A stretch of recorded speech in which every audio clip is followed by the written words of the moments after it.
نہ تو قرآن مجید سے ایسی کوئی دلیل ملتی ہے کہ مرنے کے بعد روح کو الگ جسم ملتا ہے، نہ ہی احادیث مبارکہ کے اندر کوئی ایسی دلیل موجود ہے، اور نہ ہی صحابہ، تابعین، سلف صالحین کے اندر یہ نظریہ پایا جاتا تھا۔ یہ بعد کی پیداوار ہے۔ اب سوال یہ پیدا ہوتا ہے کہ یہ نظریہ کہاں سے لیا گیا؟ تو جب ہم اس کی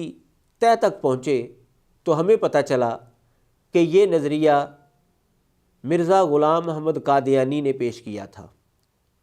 اس کی کتاب ہے اسلامی اصول کی فلسفی، اس کے اندر اس نے یہ نظریہ دیا، اور پھر اس کے بعد اس کے بیٹے نے مرزا بشیر الدین محمود نے، جو قادیانیوں کا دوسرا خلیفہ تھا، اس نے اس نظریے کو مفصل طور پر بیان کیا۔ تو ہوتا یہ ہے کہ جو لوگ قادیانیوں کو پڑھتے ہیں، اگر ان کا علم مضبوط نہیں ہے تو وہ قادیانیوں کی کتابیں پڑھ کر ان سے متاثر ہو جاتے ہیں۔ اگر وہ قادیانی نہ بھی ہوں لیکن ان کے اندر بہرحال یہ تبدیلی آ جاتی ہے کہ ان کی کچھ نہ کچھ باتیں جو ہیں وہ درست ماننا شروع ہو جاتے ہیں۔ جو اس فرقے کا امام ہے اس نے بھی ایسے ہی کیا۔ قادیانیوں کو پڑھتے ہیں یہ لوگ، اس کی کتابیں پڑھتے ہیں، تو قادیانی تو نہیں ہوئے لیکن متاثر بہرحال ہو گئے، تو انہوں نے وہ نظریہ وہاں سے لیا اور اس کو معاشرے کے اندر پھیلانا شروع کر دیا۔ یہ میرے سامنے مرزا غلام محمد قادیانی کی کتاب، جیسا کہ میں نے بتایا، اسلامی اصول کی فلسفی، یہ روحانی خزائن اس کی کتابوں کا مجموعہ ہے۔ اس کی جلد نمبر یہ 10 ہے، اور یہ اس کا صفحہ نمبر جو ہے 404، 405 اور 406 پر جو ہے اس نے یہ گفتگو کی ہے۔ کہتا ہے، بات کرتے ہوئے یہ لکھتا ہے،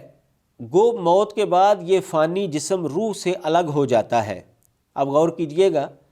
بعین ہی وہی نظریہ جو ہمارے معاشرے میں معروف کرنے کی کوشش کی گئی، یہ مرزا قادیانی نے پیش کیا تھا۔ کہتا ہے، گو موت کے بعد یہ فانی جسم روح سے الگ ہو جاتا ہے، مگر عالم برزخ میں مستعار طور پر ہر ایک روح کو کسی قدر اپنے اعمال کا مزہ چکھنے کے لیے جسم ملتا ہے۔ وہی بات، عالم برزخ کے اندر اس کو جسم ملتا ہے۔ وہ جسم اس جسم کی قسم میں سے نہیں ہوتا، بلکہ ایک نور سے یا ایک تاریکی سے، جیسا کہ اعمال کی صورت ہو جسم تیار ہوتا ہے۔ اس کے اعمال کے نتیجے میں اس کو اچھا یا برا جسم ملتا ہے، اور اس کے ساتھ یہ معاملات ہوتے ہیں۔ آگے جا کر لکھتا ہے، غرض یہ جسم جو اعمال کی کیفیت سے ملتا ہے، یہی عالم برزخ میں نیک و بد کی جزا کا موجب ہو جاتا ہے۔ تو بالکل مرزا غلام محمد قادیانی نے یہ نظریہ پیش کیا تھا، اور اس سے متاثر ہو کر اس فرقے کے بانی نے جو ہم نظریہ جو ہے وہ جانچ رہے ہیں، یہ نظریہ لوگوں کے سامنے رکھا اور کئی لوگوں کو متاثر کر دیا، جبکہ حقیقت ایسی نہیں ہے۔ کیوں کہ نہ تو قرآن مجید سے اس کی کوئی دلیل ملتی ہے، نہ احادیث مبارکہ سے، اور نہ ہی سلف صالحین سے ایسا ملتا ہے۔ اب اس کے بیٹے کی بات کرتے ہیں، یعنی مرزا غلام محمد قادیانی کا جو بیٹا ہے مرزا بشیر الدین، اس کی کتابوں کے مجموعے کا نام رکھا ہے انہوں نے انوار العلوم۔ اس کی جلد نمبر 16 ہے۔ تو اس کے اندر اس نے یہ بات کی ہے، قرآن مجید کی ایک آیت کے اوپر روشنی ڈالتے ہوئے، ثم اماتہ فاقبرہ، یہی بنیادی دلیل یہ حضرات بھی پیش کرتے ہیں جن کا نظریہ ہم جانچ رہے ہیں۔ قرآن مجید کی اس آیت پر روشنی ڈالتے ہوئے کہتا ہے، اس آیت سے معلوم ہوتا ہے کہ ہر انسان کو خدا تعالیٰ خود قبر میں ڈالتا ہے۔ یہ مٹی کی قبر جس میں ہم انسان کو دفن کر کے آ جاتے ہیں، یہ اصل میں مادی جسم کا ایک نشان ہوتا ہے،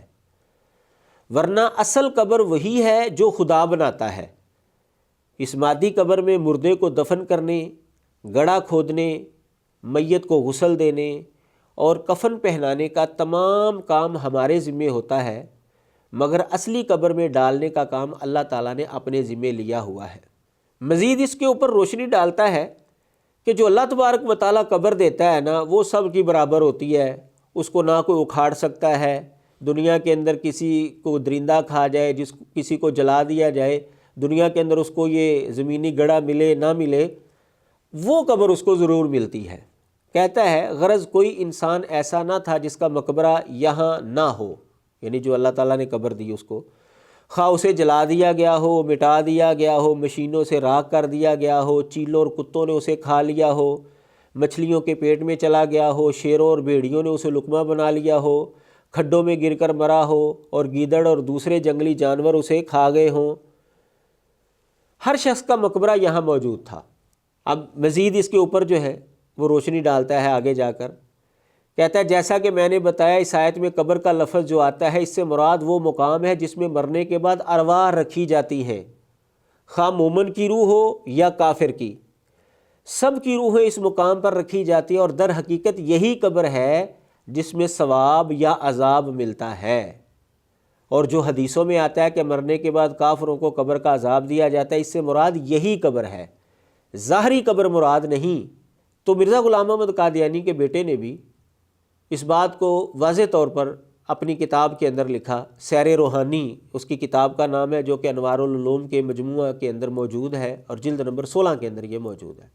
تو یہ بات معلوم ہوئی کہ یہ اصل میں نظریہ قادیانیوں کا ہے، مسلمانوں کا یہ نظریہ نہیں تھا۔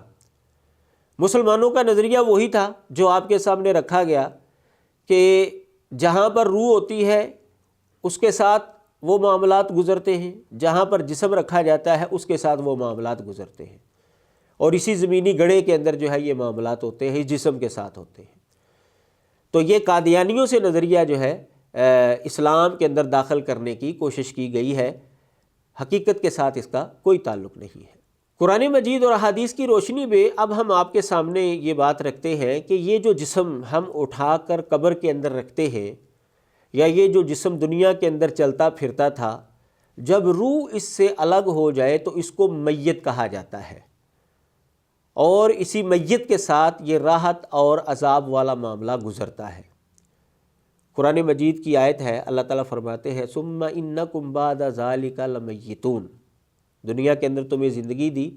اس زندگی کے بعد تم مر جاؤ گے، میت ہو جاؤ گے۔ ثم انکم یوم القیامت تبعثون، پھر قیامت والے دن تم کو اٹھایا جائے گا۔ تو یہ جسم جس کو اللہ تعالیٰ نے دنیا میں رکھا ہے، اللہ تعالیٰ فرماتے ہیں دنیا کا وقت جب تمہارا پورا ہو جائے گا، پھر اس کے بعد تم میت بن جاؤ گے، اور قیامت والے دن تمہیں اٹھایا جائے گا۔ معلوم ہوا کہ اس جسم کو میت کہا جاتا ہے۔ نبی علیہ الصلوۃ والسلام کو مخاطب کرتے ہوئے اللہ تعالیٰ نے فرمایا ہے انک میت وانہم میتون ثم انکم یوم القیامت عند ربکم تختصمون، اے نبی تو بھی میت ہونے والا ہے، آپ کا بھی وقت پورا ہونے والا ہے، آپ بھی فوت ہونے والے ہیں،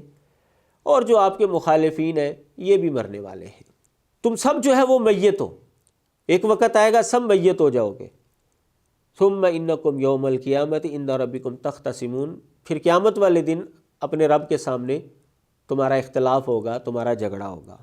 تو اب ان قرآن مجید کی 2 آیات سے یہ بات معلوم ہوئی کہ جو جسم دنیا کے اندر چلتا پھرتا ہے، کھاتا پیتا ہے، وقت گزارتا ہے، جب روح اس سے جدا ہو جاتی ہے تو اس کو قرآن مجید کی زبان میں میت کہا جاتا ہے۔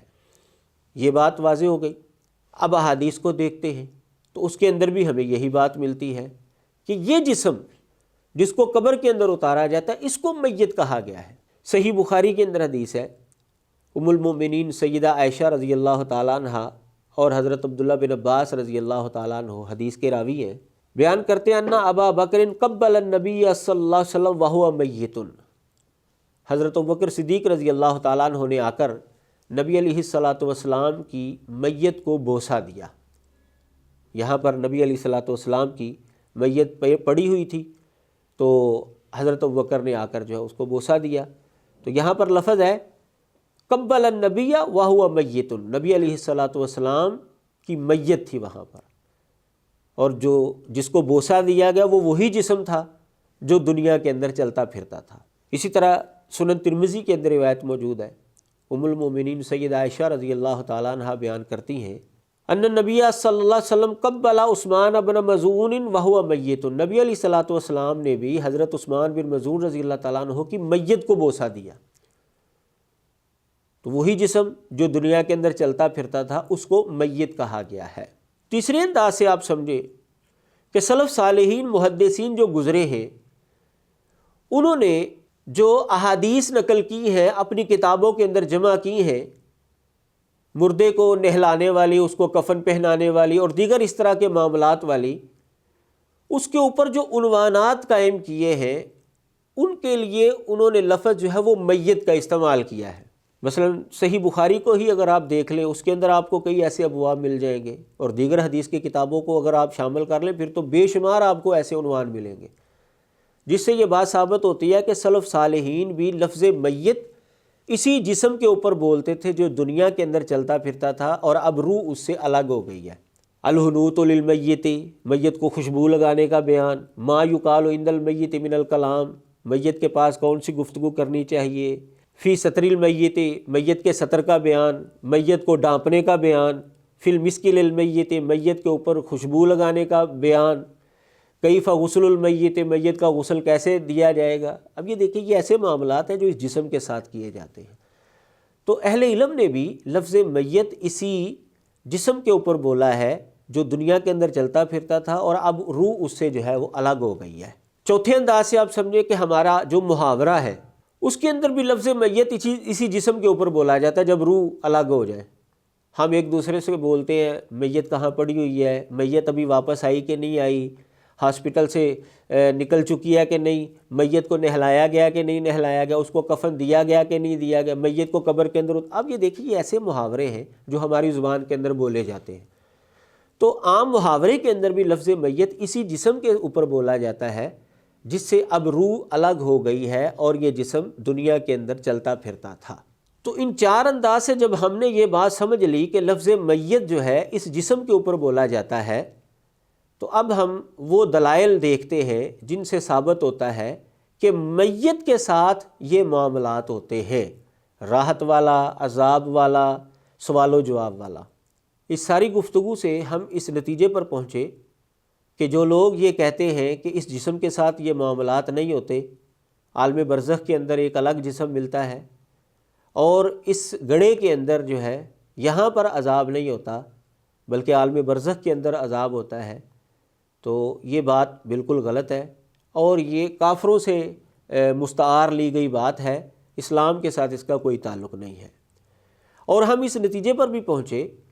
کہ قرآن، حدیث اور سلف صالحین اور ہمارا محاورہ یہ بتاتا ہے کہ لفظ میت اسی جسم کے اوپر بولا جاتا ہے جس کو ہم اٹھا کر قبر کے اندر رکھتے ہیں، اور یہ جسم جو دنیا کے اندر چلتا پھرتا تھا اب روح اس سے الگ ہو گئی ہے، تو اب اس جسم کے اوپر جو ہے وہ لفظ میت جو ہے وہ بولا جائے گا۔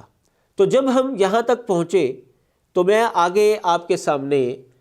تفصیلاً یہ بات رکھوں گا دلائل کے ذریعے کہ جو راحت والا معاملہ ہے یا عذاب والا معاملہ ہے یا جو سوال و جواب والا معاملہ ہے وہ اس میت کے ساتھ ہوتا ہے، اس میت کو یہ سارے معاملات بھگتنا پڑتے ہیں۔ تو ہمارے ساتھ رہیے گا، انشاءاللہ ہم اس پر تفصیلی گفتگو کرتے ہیں اگلے پروگرام کے اندر۔